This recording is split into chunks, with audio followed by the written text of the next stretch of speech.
All right. Ladies and gentlemen, J.R. Alexander's got something to tell you, folks. And I'm sure they'll bring that energy right to Texas. I'm just here to tell you, Pack is back. You heard it from a fan right here. Pack is back. Tickets to Sunday's game range from close to $200 all the way up to thousands of dollars on Ticketmaster. So we'll see what the representation looks like over in Dallas. Live outside Lambeau Field, Emily Roberts, Action 2 News. There we go. Pack is back, baby.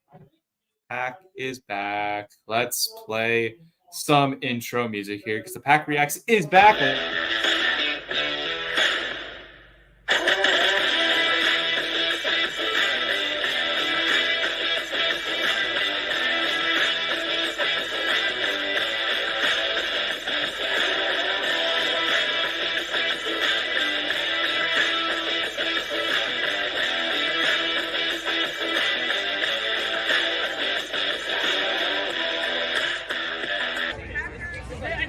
This is Tom Grossi, and you're watching the PackReacts podcast. Let's go.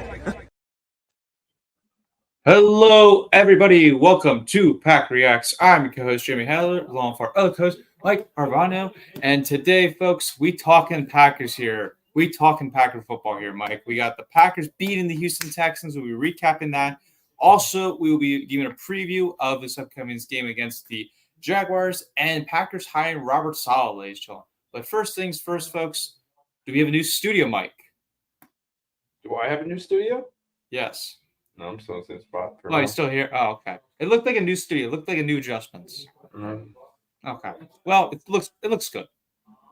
Thanks. All right. Well, for ladies and gentlemen, we will be here talking the Packers as always here and give you updates here for the Thursday night football game as we got the Minnesota Vikings taking on Los Angeles Rams. So we'll be staying tuned, updating you folks as we got Christian Darrisaw walking off into the locker room. He's hurt, so that is pretty bad for the Minnesota Vikings here, ladies and gentlemen. So brutal there, folks. But we talk some Packer football here, ladies and gentlemen. And Mike, how are we feeling about this Packers team right now? I am, there's a reason why we played the clip earlier. I'm pretty excited. I think, look, I did say that after we lost to the Vikings on this show that the Packers had a chance to go 4-0 in the next 4 games. They've gone 3-0. So this Jaguars game is a chance to go 4-0 and make this team 6-2, which is exactly where we need to be right now. Granted, it would have been nice to beat the Vikings. It would have been nice to beat the Eagles, but I think the Packers are definitely hitting a stride where you can see the defense and the progression they've made. It's just something that we're not used to in Green Bay. I think the offenses didn't have its best game against Houston. I'm going to premise that I only saw the end of the game. Really unlike me, I've missed a few games this season, and I'm not happy about it. But, unfortunately, I didn't catch the whole game. But that interception Jordan Love threw, that was on him in the wrong spot. Yep. Should not have thrown that there. That's a little bit disappointing. The defense played really well, though, from my understanding. And, of course, they wanted the last-minute field goal. Brandon McManus was looking like it was the right move. I know the only reason he was even available was because of the sexual assault allegations against him. He was clear to that. So, I'm not going to get into that rabbit hole, but it seems like we made the right move there, and I'm not really too worried about kicker anymore. No, I'm with you, Mike, on the kicker. Like, this might be the first time we feel happy about finding our kicker finally after going through the process of Anders Carlson, who got signed by the 49ers and missed his extra point, which we all love to see there. Then you try Navarson and Greg Joseph and one other kicker, I forgot his name, in training camp. And then, of course, we saw it was going to be, of course, we were going to see that Navarson won the job, and they're fighting out to see who's going to win it. And Navarson won it. And then he went terrible, so now they find McManus. So I'm very happy and excited about that we finally got our kicker. And, Mike, he was also in pregame, he was kicking from 65 yards out and making them. Yeah. So no, I mean, that's the pretty right good. move. It's the right move. I'm not worried about kicker anymore. Even if he misses a few, I think they got the guy they need there. So, that was a big weakness in this team that they fixed. I mean, Yes. let's just think about like weaknesses on this team. Mhm. Knock on wood, fairly healthy at the moment. Yes. I mean, we got Anyone Devontae get White hurt? playing. He's playing again. Did anyone get hurt against Houston? The only one, Valentine got hurt. Quay Walker got hurt. Who else got hurt? Some other receiver got hurt. Corey Valentine's the only one who hasn't been not participating at all. Quay Yeah. Walker had concussion. He was limited participant. Yeah, he got taken out of the game. So Devontae White played against Houston. Mm-hmm. Oh no, Devontae White didn't play against Houston. He's been out the past couple games. So he's meant to come back. Yes, they say he's supposed to come back this Sunday. Got it. So yeah, I mean, this team is fairly healthy. They really have good players every position. Mm-hmm. Now, punter's great, right? Reeland had a great game, including that. I did see the what do you call it? The end of the game, the last drive. So that was a great. They would not have won that game if he didn't get that. What do you call it? Snap down, but that was a pretty shitty snap. Yep. So I did also see that they cut for a very short period of time the long snapper. Mm-hmm. And honestly, that might be the weak link of the team right now, long snapper again. So, getting McManus was huge. Mm-hmm. Lock up the kicker position. We got punter good. We said like these things where there's one on the team, right? Or one that gets in play time. Kicker, punter, quarterback, right? You need to have your guys in those spots. We got Love in quarterback. Not worried about that. Wheelan is definitely the guy in punter. So it's a matter of now we have our kicker. Now we don't have a long snapper, but okay. Can't have everything, I guess. But they're hitting at the right cylinders at the right time. The Vikings look like they've taken a step down. The Lions are technically number one in the division right now. Yes, number one in the league. At least, sorry, the conference. Yeah. Not number one in the league. The Chiefs are still undefeated. Yep. This conference or this division is still by far the best division in the league. Oh, definitely. But the Packers are right up at the top, and the Packers are really dangerous with anybody. So I mean, is this a worst case scenario wild card team? Absolutely, in my opinion. Is the best case scenario the best team in the conference? I think that's possible. It is possible. So I'm excited. I'm excited, Jeremy. Mm-hmm. Beating Houston was a big win. Houston's a good team. It's at home. You need to get that win. Mm-hmm. And they almost lost. They almost squandered it away. But the defense looked good, right? Yes. So a win's a win in the NFL, especially against the top, 10, top 5 team. Mm-hmm. So you can't take anything away from this win. I think they played really well on defense. I think on offense, they probably could play a little bit better. But, again, I don't want to speak in absolutes. I didn't watch the whole game, so I'm not really the person to talk to. Mm-hmm. But I need to start catching these games because I'm pretty embarrassed to sort of show and after join a show after not watching. So, Well, I'll recap for you guys, ladies and gentlemen. So, to start off, the Packers, they Love throws an interception, which should have not happened, but it wasn't like the Watson one. It was he threw it towards a guy in double coverage and just batted in the air and it caught. Yep, and I saw that. Texans take it down, but the Packers defense prevailed them from getting a touchdown. They held them to 3 points there. Mike. Then Packers come right back and respond to it with a Tucker Kraft in the zone, throws the needle. Jordan Love does the Tucker Kraft. Should have been picked, but it didn't. And it was awesome to see that play. That was absolutely awesome to see that throw. And also, quick shout out to the Packers social media.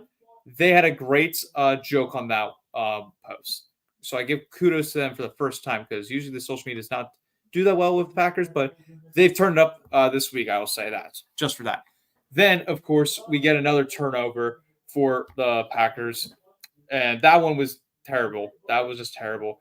And that one, again, they gave a touchdown up on that. But a key player in that game was Evan Williams, who made the stop on that 2-point conversion, because that was a big difference definitely in this game. Not the biggest difference, but that was one of the big differences because Texas make that. It's a tie ball game. We're going overtime. So that is the crazy part about that.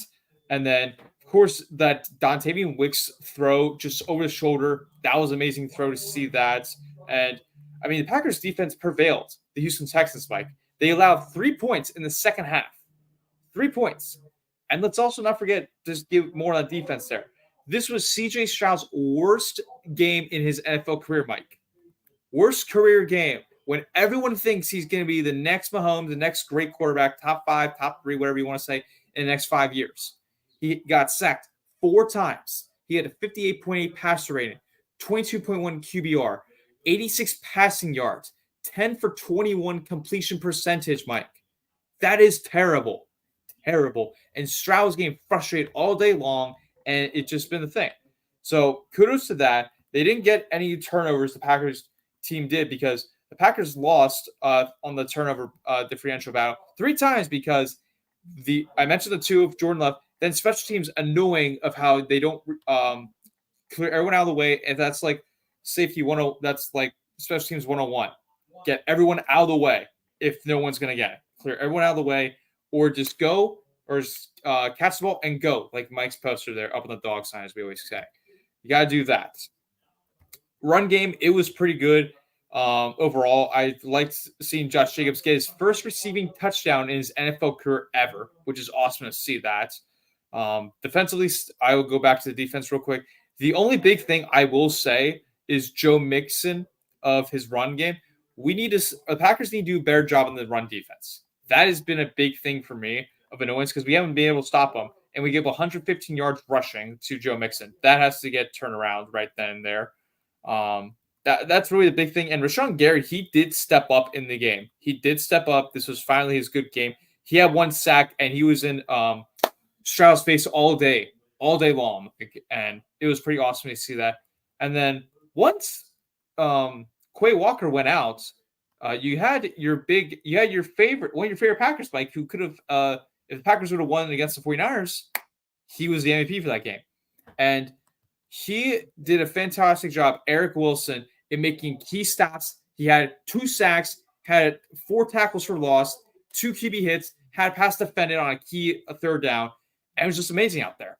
Like, the Packers were fine without Quay Walker and got the job done. It was pretty awesome to see that. And then going to the offensive side, I mean, Jordan Love played all right. You definitely got to figure out those turnovers. You cannot turn the ball because Packers should have won easily, Mike, by like a little bit more differential there. But again, a win's a win, and you beat a 5-2 Houston Texans team that's like that. I would compare them as the Packers of the AFC. Pretty good teams, so they get the job done there. And special teams, again, you got to do a better job on the punt return. You really do. And then Brandon McManus, great game of just getting that game-winning field goal, obviously. And then, of course, my MVP for this game really is Daniel Whelan, because he did an outstanding job of having punted 5 times, and when the Packers were in their own territory, very deep inside their own territory, and somehow got it to flip the script of the game. And his average punt, Mike, was a 56.8. That is amazing there. So that is pretty awesome. And yeah, just that is the big thing for me. And we did hold the receivers for the Houston Texans down a bit because Tank Dell, one of the best receivers for them, 0 catches for 0 yards, targeted 4 times. Stephon Diggs, 5 catches for 23 receiving yards and targeted 7 times. And a lot of Packer fans, including myself, saw what happened in the pregame when Stephon Diggs was trying to jaw at the Packers. That didn't happen. He didn't get the last laugh of that, and Jaw shut him down. Put him down there, folks. But yeah. Yeah, so I did some research while you were talking there, listened, but also watched the highlights. Few things from the game. Okay. And I saw from the highlights again. Pass rush. Very unique rushes I saw. The Rashawn Gary sack. Mm-hmm. Van Ness, I believe, got a sack at one point. That was very nice right after. Yes. Then Evan Williams, I think, got a sack. Oh, sorry, no, it was McKinney got a sack. That was my favorite sack. It kept reminding me of the Jair against Russell Wilson, the Seahawks game, coming out of nowhere. Lay him out. So the creativity of pressures I'm seeing that Hafley has, that's something that stood out to me from those highlights again. Blackmark, Jordan Love, those interceptions were bad. The one he sailed to Christian Watson over the middle, that's not good. Yeah, that's not good. I think the offensive line had a lot of sacks on Love too. Our offensive line didn't have a great day. The Texans' offensive line didn't have a great day, but neither did the Packers' offensive line. So that needs to get cleaned up. Evan Williams, nice play on the 2-point conversion. Tucker Kraft, what a catch. What a catch by Tucker Kraft. Then Tavian Wicks had a nice touchdown off the sideline. Like you said, Josh Jacobs with the catch. That was a nice play. First receiving touchdown. The punt return, what the hell is the guy doing with the muff where he hits him? Yeah, that's what I'm saying. Like, there's no communication. Like this. That's what I was watching. I was like, "You serious?" That's why you gotta be clear about that. If you're the person who's catching the ball, you gotta tell. If you're not getting catch, you gotta tell everyone to clear the way. Like, that's your job. I know. But yeah, I mean, definitely too close to call. But I think one thing you mentioned that was interesting was the Texans are the Packers of the AFC. Good young quarterback, young team, good weapons. Yep, good weapons. And good defense too, and a good punter. Yep. I don't know about kicker wise, but yeah, this was like the best mirror, and that's why I'm excited at this game, right? Because this was a big win. It was a big win for the Packers, and they got it. Granted, it wasn't the prettiest win, but it was definitely the win we needed, and we got it. So definitely excited about where we are after this game. Plus, the Vikings lost. Plus, the Vikings are playing right now and have a chance to lose. Yep. So, and hopefully this Jaguars game is not the hardest game in the world, but we'll see. I mean, could be a trap game. Could be a trap game. We are 3-0 right now in the AFC South, so this would be a sweep of the AFC South. That's never easy. No, we never get it. So this could be a trap game, like you said. You gotta pull it out. Want to know every week, right? And then after that, next week we play the Lions. Yep, on fourth game of the week, America. And then, if I'm not mistaken, no, actually, no, that's not it. Who do we play after that? We play the Bears in Chicago, Mike. Because we have the week off. So then we have the week off, and then we play Chicago, which I'll be at if I get tickets. Woohoo! I was gonna say I thought the Bears were next, but that's because we have a week off in between. Yep. So this game is then the Lions game. So in the next two games, I might be at the next two games. So, or very well should be at the next two games, and I'm going on the trip. So unless the prices are ridiculous, I will be at the next two games. And the Niners game too, Mike. That's what I'm saying. So the next two games I'll be at. So if we could win this game, right? Now we're 6-2. That Lions game is a huge game. And correct me if I'm wrong, that's in Green Bay? No. Yes, it is in Green Bay. Right. So that's what we need to win, right? Because, it's going to be tough to sweep the Lions. So you got to win the one at home. So in theory, the Packers could go into the bye 7-2 if everything goes right? Because, again, the Lions game that you would expect to win is the one at home. Not that necessarily always plays out that way. It didn't play out that way last year. But but that's what you would think. So if you go into the bye 7-2 and come out as number one team in the conference, in the division, which honestly could happen if you win these next two games, and the Vikings in theory may lose right now, we're in the driver's seat. Then I get to watch the next two games. So if we beat the Bears, hopefully we beat the 49ers, both teams that, the Bears are looking better than they are, but I think we could beat them. The Niners are definitely a hurt team. Brandon Ayuk got hurt, right? He's out for the year. Yep. And then I think Debo's been hurt, right? Or am I wrong about that? Debo got hurt, and he's supposed to play. He went to the hospital, and they said he should be fine, but he's still dealing with pain there.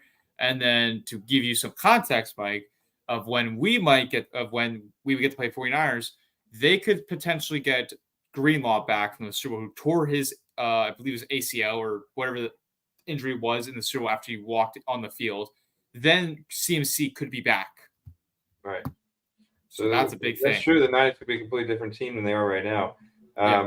But yeah, I mean, this team has everything in front of it, and this is the time to turn on the gas because we're gonna need to keep winning. We're gonna need to keep winning because this division is no joke. It really is no joke, and you need to keep winning. Mm-hmm. It's the best division in football. An interception. Great. If I just got an interception, fucking Stafford. Damn it. Sorry. Excuse my language, but damn it, we need the Vikings to lose this game. We do, Mike, because I mean, as you mentioned, like we gotta take care of our teams, and that was so easy. They took care of the Texans, the 49ers, us. We couldn't hope for anything from Rodgers in London because he's never good in London. Like the Vikings' schedule is easier as it goes, Mike, because after this, they got the Colts, the Jaguars, the Titans, the Bears, the Cardinals, the Falcons. Maybe that's a loss there. The Bears, the Seahawks, the Packers, and the Lions. So we really need like them to start losing games, and this is definitely a big one because so far in our division, whoever's played the Rams has won. I'm pretty sure, except the Bears, if I'm correct. Because the Lions won week 1 and the Packers beat the Rams. I don't remember for the Bears. I'm pretty sure they lost, if I'm correct, as I look up their schedule real quick here. No, they lost the Bears. Okay, so pretty much we need the Vikings to lose just to give every other NFC North team an advantage here. Yeah, no, the Vikings need to lose. So I'll be watching this game closely tonight. But yeah. No, definitely a big win. I think you need to go and continue in Jacksonville. There's no reason why you can't win this game. You should definitely win this game with a better team. So they need to continue it and win. The game's at what, 1 o'clock? Yes, 1 o'clock. Which for some reason they won't be putting the game on for us, Mike. They won't be putting the game on for some dumb reason. It's like the CBS last week, so we gotta use our sites to watch the game. No, I didn't think anything different, but yeah. So that's this game, and then what against the Lions? It's a 4 o'clock game. Yeah, 4:25. Bears won in the 4:25 when we're supposed to be at the game. So yep, exciting stuff. We're in a good spot right now, and the Packers broke the top 5 of the power rankings. Woohoo! But right now, if I go to the magic numbers for the playoffs, right? I don't even look at the magic number, Mike. Right now, the Packers are a 66% chance of making the playoffs. That's not good. That's a D in class, Mike. We need to higher up. All right, definitely need higher up, but yeah, not bad. No, not bad. But again, this is no joke. Obviously the Jaguars aren't a great team, but as Malfler mentioned in the press conference, they've barely lost and have lost by short points here. So you cannot take this, and this could definitely be a trap game. You got to take care of business here. And Mike, let's go back to last year real quick. So right now we're sitting at 5-2. Last year we were 2-5. Do you believe that? We were 2-5 last year, and now we're 5-2. I know. That's just crazy. Last year we were 2-5. Really, I didn't know that. We were 2-5 last year. Wow. Now we're 5-2 this year. Complete opposite here. No, I just that's exciting about this is that honestly the NFC is not great outside of the NFC North, right? I'm just looking at it right now, right? You got the Lions number 1 at 5-1, and you got the Vikings at 5-1, right? And then you got the Commanders at 5-2. The Bucs would be up there for me. However, they did lose Chris Godwin for the season, and Mike Evans is out for 3 weeks. But the Panthers are terrible. The Giants are terrible. Apparently the Saints are terrible. They were really good through the first 2 weeks, but they lost 5 in a row. They're on a 5-game losing streak, Mike. Wow. It's bad in the Saints for them, Mike, because they still have the worst salary cap in the NFL. They still do. I don't know when they're going to blow it up and restart and rebuild. Don't know. And they just extended Alvin Kamara to a 2-year deal. So the Saints, they should rebuild if I were them, but they're not going to do that. They're trying to keep the ship as long as it's going, but it's really sinking. So how are the Packers 2-5 at this point last year? That would have been the second worst team. Let's think about it, Mike. Here, last year, how many times were the Packers close to winning and lost? That's the thing. We lost many times in close shootout games. We should have beat the Falcons last year. Got blown out by Detroit.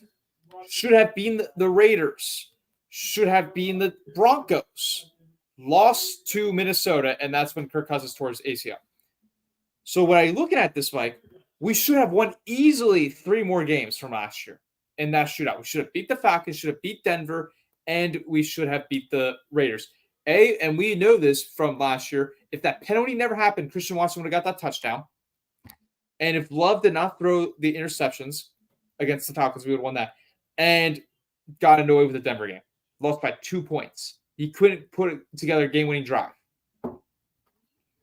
Better memory than I did. Good job.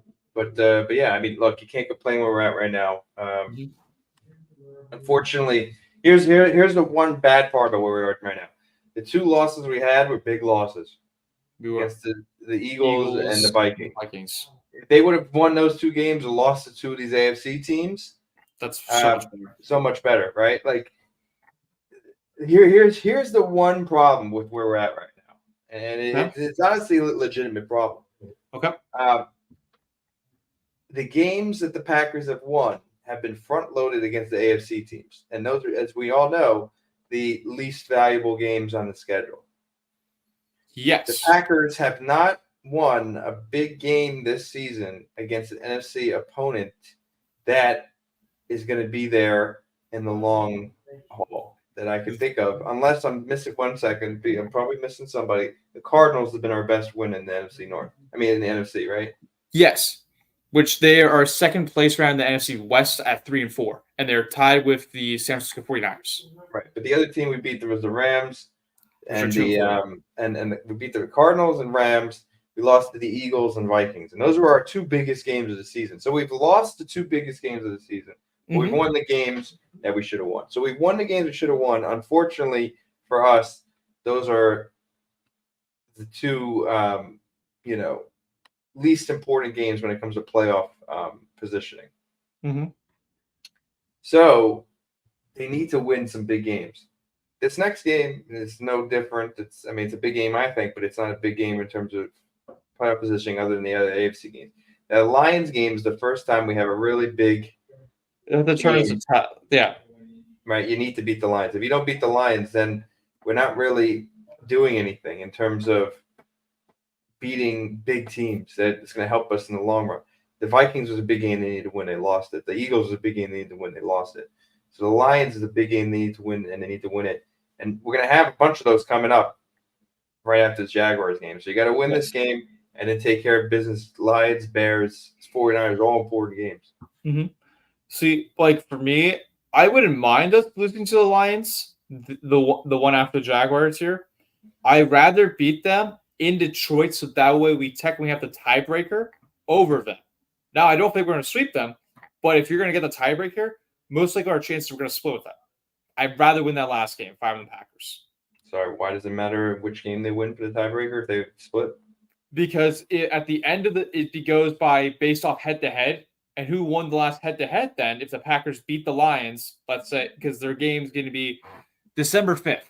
If Packers beat the Lions, and somehow the records are the same by the end of the season, Packers would get ahead because of the head-to-head tiebreaker, which would then clinch them. Hopefully, the Vikings are on top of each other or on top of those 2 teams. Packers would win the division. Right. So that is really like I definitely want to beat the Lions at home. Like I definitely want to. However, the more important game really is at Detroit. Like, imagine you go back into Detroit after what happened on Thanksgiving last year. You go back in and do exactly what you did in Thanksgiving last year in Detroit. Packers gives them mega boost confidence. Now, obviously, this upcoming the week next week for the Lions is definitely big. But if the Packers beat the Lions there, that gives them boost confidence chance in December. Go into Seattle, go into New Orleans, then the Vikings, and then the Bears. I mean, you obviously got to go 1-0 and win every week, but that is the most important game, I would arguably say, besides the Vikings game remaining on this schedule here, personally. Right. Vikings just got a field goal, so it's 17-14. Not bad. But yeah, I mean, hopefully, got to take care of business. Like you said, 1-0. We're going to look at the week ahead of us, but we're in good position right now. Yeah. Because the last time we looked ahead of the schedule, that went very poorly for us. No, right? it didn't, actually. I said we could go 4-0, and right now we're 3-0. Okay, from last season, I'm saying. We said we should beat the Giants, and we should do all this and beat the Bucks. Of course, it didn't all go our way. I mean, it didn't go our way, but it ended up being just... It ended up being good for us, but I'm just saying.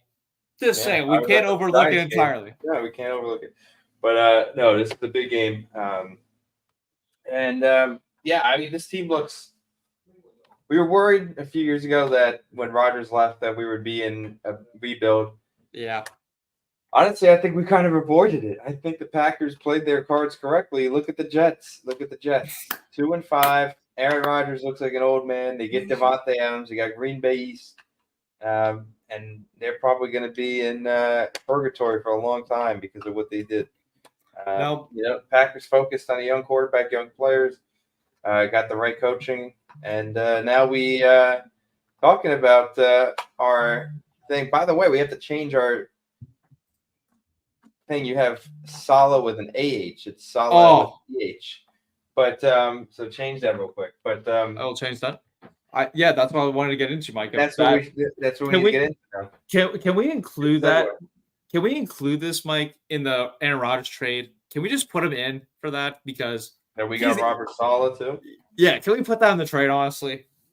When Salah got fired, I thought right away, I bet you he comes to work for Green Bay. So I think he's as like a consultant or something. He's basically just to be in the league, like doing his friend a favor. But I think that's great. I think this is good. You can't downplay how big this is going to be for the defense, or whatever, the offense, whatever role he's playing. The Jets are just looking like a disaster. They lost. They're 2-5. They just got Devontae Adams. Spent all that third round pick for him. Gave him contract. You're saying they're getting Hassan Reddick this week. He's finally coming alive for them. I mean, you got to start winning. I guess we were 2-5 last year, but if they go 2-6, they're done. I mean, who do they play this week? They play the Patriots. Okay, so they'll probably win. So maybe they get back on track. But they're running out of mulligans. They're running out of mulligans. Yes, but Mike, they have a tough schedule. Here's how I'll tell you this. Then after this Sunday, the next Thursday, next week, when we're doing our show, they play the Texans. Then they play the Cardinals, which they play the Cardinals.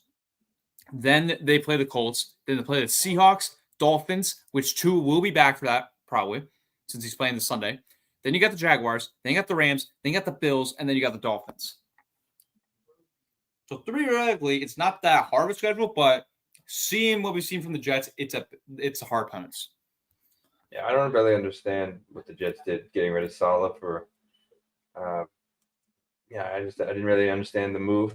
It's not like they've got anybody else. They've stayed with their defensive coordinator as the head coach. We said you get Rodgers, you got a window to win. If you don't win, it's a massive failure. Right now, it doesn't seem like they're going to win this year. They didn't win last year. I mean, what do you think Rodgers is going to win year 3? Just another year older? I don't think so. So right now, it's looking like a massive failure. They're doubling down with this Devontae Adams trade. I don't really understand it, honestly. I honestly really do not understand it whatsoever. I think it's 100% what we expect from the Jets of just appeasing to what Rodgers wants. And I think it makes no sense. From the Packers' perspective, getting Robert Salah, I think it makes a lot of sense. I mean, is it a game changer, going to change your season? No, I don't think so. But I think it gives him a little boost. Smart guy. Definitely a smart guy. They're friends, LaFleur and Salah. I think it can only help. I don't see any downside. Yeah. Well, like, can we say this too? Because we always talk about this reference here of who's stuck in the river. And you mentioned the Packers are out of the river. The Jets are in the river. Who would have thought? I know. Yeah, I always thought the Rodgers move only made sense in the if you win the Super Bowl. Right now, just making the playoffs is probably not even going to happen, let alone the Super Bowl. Exactly. I mean, which honestly I'm kind of surprised about. I'm surprised if they're doing this bad. But Devontae Adams is not going to be their savior. Yeah, he won't be. Yeah, it's just interesting how that all escalated, and the Packers easily won the trade. But yeah, we could have even if the Russell Wilson disaster never happened in Denver, then the Packers would have easily gotten another first round instead of the second round. But we converted and we got good value out of that still. But I will say that the Packers obviously better right now from what we're seeing here. But Robert Salah, I definitely think was a smart hire. I said to my dad as soon as he got fired, I was like, Packers bring him in, just be consultant would be so good for us. I would love it because, let's just look at this, Mike, because you've been always against this, and I'm also against this on this. For Matt LaFleur, we don't like him hiring his buddies. We really don't. But in this case, we allow it here because this guy actually has success. So we can allow that. And Robert Salah, they were both college roommates when they went to school together. They were the best mans at each other's wedding. And you got to see Robert Salah from his perspective. How good of a defense did he put up with San Francisco? How good did he put up against the Jets? Those were good defenses. And Salah has gone against LaFleur. He has gone against them multiple times. That is good helpfulness for the offense as being offensive consultant here of reading what is defense is playing and see, okay, how do we stop this? And how do we get reads on this? Like, that is a big thing, I would say, for him.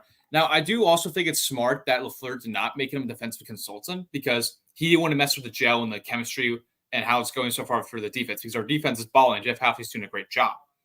With this, it's kind of giving you like another idea of like, gives you see like from a defense perspective how this offense can easily be stopped. So that is something I really like to see. Now, we don't know how long this is going to be. It's fluid. It's fluid, as Matt LaFleur says. But he definitely stays the week here. And I would like him to stay for the rest of the season and maybe stay on the staff next year for the Packers. I would like that. But no, I think this is awesome. The Packers did this, though. Yeah, well, here's a few things I'd like to know. I mean, I agree. I don't think that he should be competition to Halfley in terms of defensive side because I think Halfley's done a really good job, and you got to be committed to the guy. I mean, look, Salah would probably be a better defensive coordinator in theory, but you got to be committed to the guy that you hired, and what do you call it? Has done a really good job so far. So you can't just replace him. So I think you can't put him on the defensive side. It just doesn't work. It just really wouldn't work. Yeah. So I think putting him on the offensive side, honestly, more of a benefit for Salah than it is the Packers. I mean, that's the thing. And that's why when I thought about it, I said, I bet you he does come to Green Bay just because of the friend aspect. And I was right about it. And I just said to myself, I didn't really mention it to anybody. But, where do the Packers really benefit from having him around? I'm not really 100% sure, to be honest. Because, like I said, you can't really tell the defense what to do because, again, that's kind of overstepping what Halfley's doing. And I wouldn't play that game personally. They both worked with each other, too, Mike, when they were in San Francisco. Right. So, I mean, I think what they're trying to say is, get exposure to the offense because that's probably where Salah is probably lacking and what he realized in being a head coach, on the offensive side. So it's more for kind of his development. I mean, I guess I could see, okay, well, when you're in offensive means, yeah, but what about the defense can think of it this way? I mean, I think it's a unique perspective. Touchdown Rams, let's go. What happened to the flag?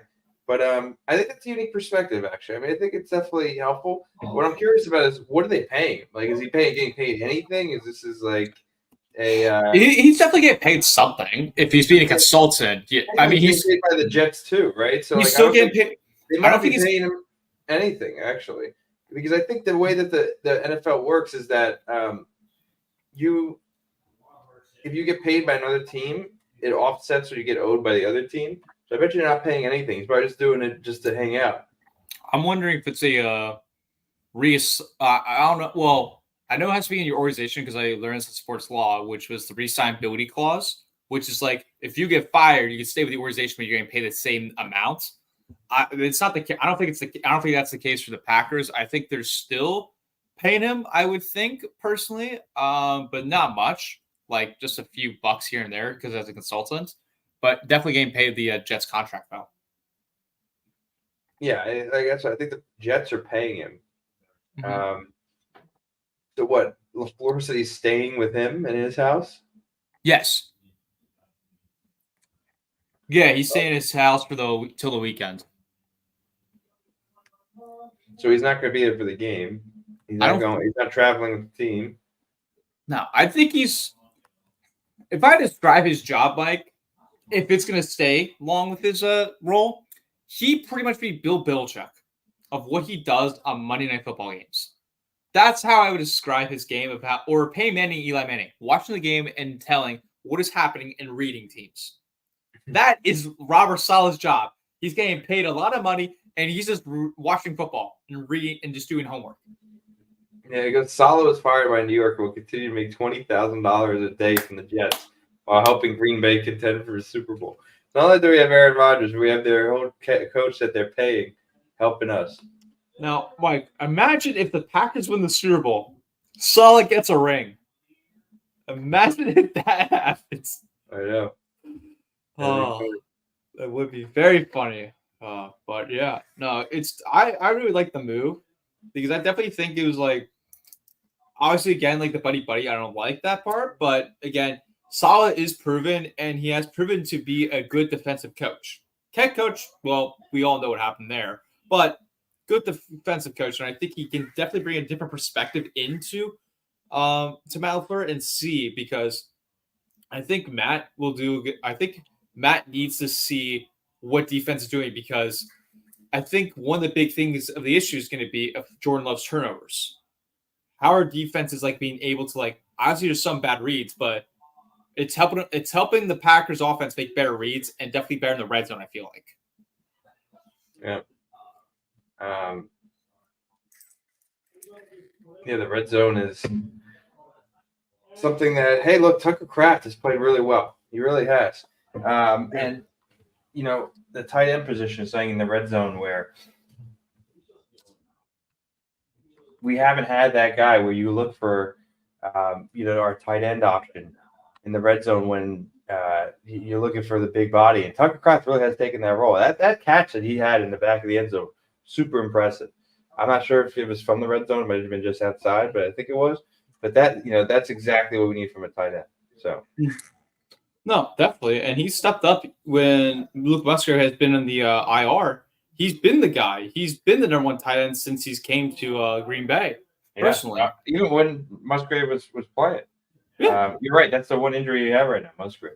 And obviously AJ Dillon and stuff. But Musgrave is out. But Tucker Kraft really has made us not even forget Musgrave was even on the team. Yeah, I mean, still, we're battling through injuries, but when you compare it to the rest of the league, Mike, we're healthy compared to everyone else. And it's amazing, knock on wood, again, but, everyone's losing, at least a star player for the year. We almost lost Jordan Love, Mike. After week one, our season was almost over. It's crazy. That's right. I thought the season was done. I thought the season was over. I could not sleep until, and then, of course, we got the best case scenario, obviously. But yeah, I mean, if the interceptions keep happening, Mike, I say throw Jordan Love, just throw him out of the bus, put Malik Wilson, give him his MVP. Yep. All right, what else we got? Well, we could. I'm trying to think. Talk about the Jaguars game. We did talk briefly about that. All right, let's talk about the Jaguars game and then cut it off. Yep.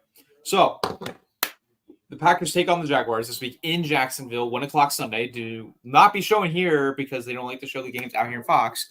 However, folks, Packers historically are not great in the Florida. They're never good playing at Florida in the weather time, especially in September, folks. And if I'm correct, the last time the Packers played Jacksonville or played at Jacksonville was the Packers-Saints game because of the hurricane in New Orleans, and it got moved to the Jaguars stadium. So do not they cannot see it's a trap game is one of my big things. And they have to stay focused, and they got to hydrate because I have no idea what the weather is going to be in Jacksonville, but you got to stay hydrated. It's a big thing, Mike. Yep. No, I totally agree. What is your key to the games? I think the key to the game is going to be Josh Jacobs. I think Josh Jacobs has to continue his success so far. I think he's had a really good season so far. But I think, especially, what's going to be the weather like heat-wise? That's the big thing. I don't know, but that's giving 85 degrees. It could be somewhere 85 degrees. So I would say it's like super hot, but compared to what Green Bay is at this time, it's definitely pretty hot. So I think they need to get the ball on the ground, get the running game going, open up some things in the pass game by making them respect the run. And I think this is going to be a big game for Josh Jacobs. I just have a feeling. But yeah, I think on the defensive side, definitely keep up the performance that they've had. Keep up the blitz. Those creative blitzing, I really like. I'm really impressed. Etienne is going to be playing, I believe. You got to keep him at bay. Obviously, they have Trevor Lawrence, who is hasn't had the career people thought he was going to have. But he's still a weapon. I'm trying to think of who else is probably notable on the team, but the Jaguars haven't had the best season. Let's just say that. Yeah, they haven't. But again, you can't take it. You can't take them not seriously. You got to take them. You have to take it seriously because this is definitely could be a trap game, despite the odds of whatever Vegas is telling you. This could easily be a trap game for Green Bay. And also, I agree with you, Mike, on the run game here. Put them out of their misery here is what I would say. Put them out of their misery here. But the big thing I really would say is where the Packers can really attack this Jaguars defense is the pass defense. They're not that great. They are ranked the 30th, I believe, in the league in pass defense. So expect a lot of throwing bombs down the field. That's a big thing for me. The only worry I really have from this Jaguars defense is their pass rush. Their pass rush has been pretty good. When honestly you have Walker, the former number 1 overall pick, and they got Josh Hines out. He's also been pretty good. He's not had the sacks that he wanted, but still could be a bit better there. So really the pass is going to be interesting to me of how the Packers incorporate. I'd like to see a lot of play action. You still got to run the ball here and there. Defensively, you got to create turnovers here because the Jaguars, they are not great when the turnovers come. And Trevor Lawrence has been a turnover machine. So you have to, and I think you at least got to get a turnover for this game. You at least got to get a turnovers game. And the big thing that really worries me from watching the Jaguars offense is obviously the run game. They're going to have Travis Etienne this week. So again, he's going to have a big game against us. You got to also watch out for Brian Thomas, the rookie from LSU, the wide receiver. He's also pretty good as well. Those are two big things for me. And really, Packers got to do it again with the pass rush, Mike. We've seen two games where the pass rush has stood up. Houston and Tennessee. Got to see it load up more because once the pass rush really comes alive, then this could arguably be a top 3, top 5 defense, Mike, because we got one of the best secondaries in the league. Our linebackers are solid. Our defensive line needs to get better. And our pass rush, it's literally there. It's just got to gel a bit more there, Mike. So that's just me. You got to take care of that personally. I think that's a big thing for me if on the defensive side. And then, you just got to take care of business here.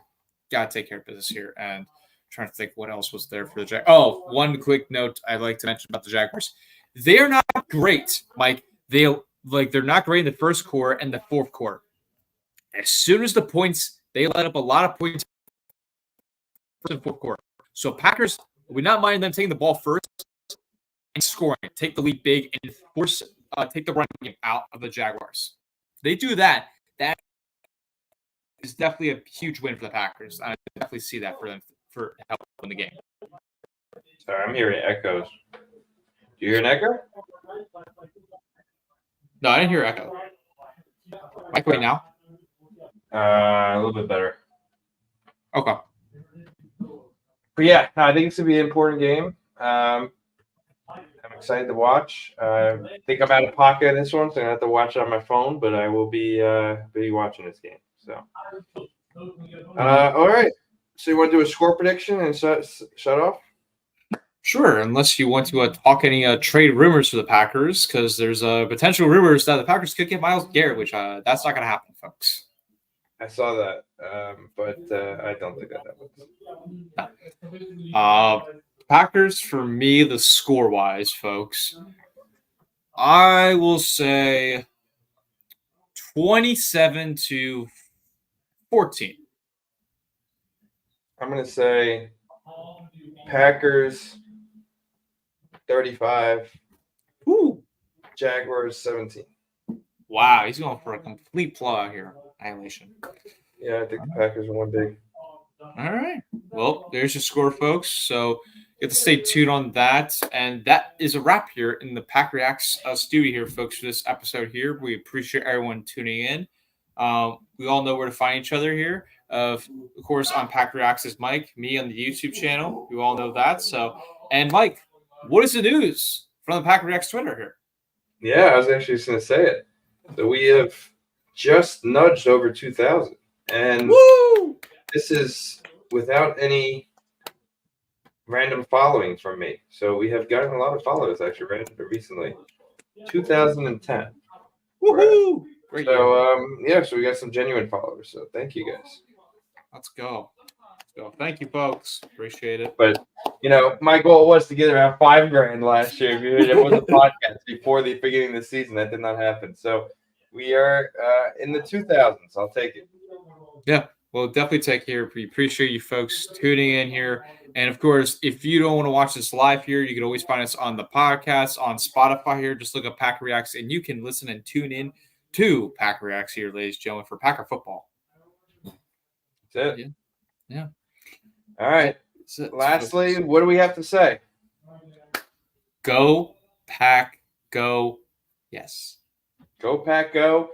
And real quick, actually, I just have to put this plug in there. I know this is the PackReacts podcast. You have to.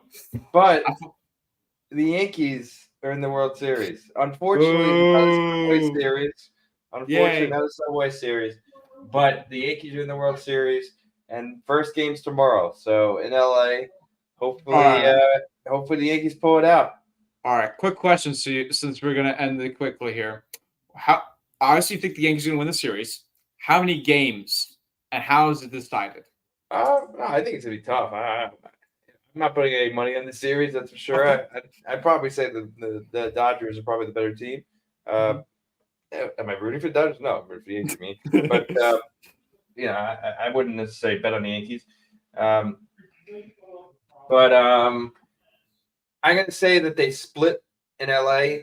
Okay. Yankees win 2 at home, so it'll be 3-2 coming back.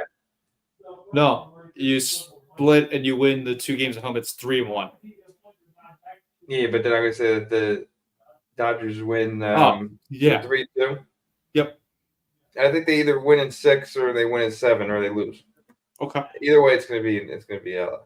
Okay. Now, let's say the Yankees lose the World Series. Does Juan Soto return? That was a great home run from him to get to the World Series.